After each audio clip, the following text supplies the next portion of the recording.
fun experimentation, right? Don't you? I mean, you probably felt nothing. Like, I love women, but I didn't feel anything. I was like, yeah, okay. I feel, that's why I'm not even going to go there, because then everyone thinks I'm woke, and I'm not fucking woke.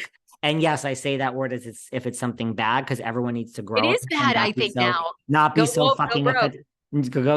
every time you and I say this, we do have a lot of people that are like, good for you. Yeah, people are way too offended. But I do think, to answer your question, that very soon, which is why when you hear about young children, very young, transitioning or wanting to, I am all for it, because I understand that it's not the same thing, but it is. You know who you are as a gender, as a sexuality, I believe. And why are people transitioning back? Don't get me started. Let's not fight about it. The statistics are very low for transitioning back and having regret. And that is, but still, I am not woke. That's the joke about this argument that you would have. I think you're probably more liberal at the end of the day than I am. So the joke of this argument is that everyone thinks I'm like some woke gay gentleman. I'm not that woke. I would own it if I was. I obviously own everything here. It's just, I think it's humorous. That's all. But let's not get on this tangent, because I got a million questions. We disagree about that. One day we'll do a show where we deal with life's issues, and we can fight about more than. I think people should always be who they are. I am not anti-trans. Be who you are. I know many trans people. I'm just saying, whatever. Don't get me started. The sports thing is like a whole nother thing. Okay, go on. By the way, shout out to Caitlyn Jenner. That's my girl. Speaking of which, I just said Sonja was a mess earlier. I love this take. I mean, I agree with everything Jennifer Aydin has said recently about her running with Sonja. I have had the exact, almost to a T, experience in the real world with Sonja. That's my experience with Sonja Morgan. Don't you guys come for my Sonorita. Well, what do you all expect? Jennifer Aydin basically said, look, she was a drunk mess at Andy Cohen's BravoCon. Watch what happens live. Matt. Okay, well, who expects to encounter Sonja sober? Nobody. Come on. Like Jennifer, duh. That was, of course, going to be the experience. And then she basically says Sonja didn't care about her fans and told her publicist, or the Bravo publicist at BravoCon, no single photos, no selfies, line them up. I don't want to do it. I don't want to see these people. And she didn't know who. And are we surprised that Sonja doesn't know who Jennifer Aydin is? Sonja doesn't know what day it is. Like, I mean, this was such a stupid story of Jennifer Aydin thinking that Sonja was going to be totally different than who she's been for a decade on camera. Give me a break. I agree with everything you just said. First of all, the one caveat is Sonja's publicist, sweetheart. She can't afford a fucking publicist. It's the Bravo. She doesn't. There's no publicist. Actually, that's not true. I know. Sonja's publicist wrote to me last year around this time. She was very upset. I said something bad about Sonja, and you text me like I was like, delete. Are you fucking kidding me? Like, what? I'm supposed to be scared of you? But it's not even a real publicist. It's like it wasn't even a real fucking publicist. I don't even want to get into it.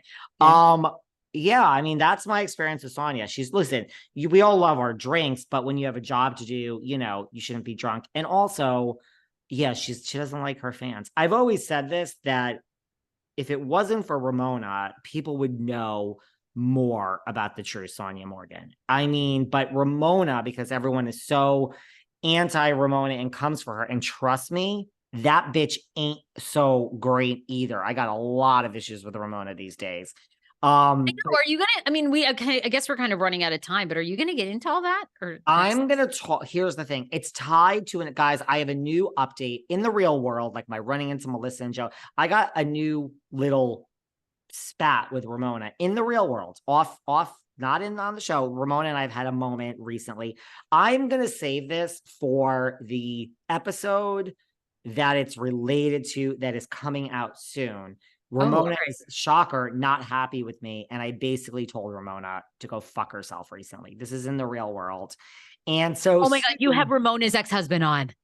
No, but I would love to have Mario on. But I don't know if that's going to happen anymore. But again, I cannot be silenced or pushed around. And Ramona really, really tried to strong arm me recently. And I'm going to get into that very soon.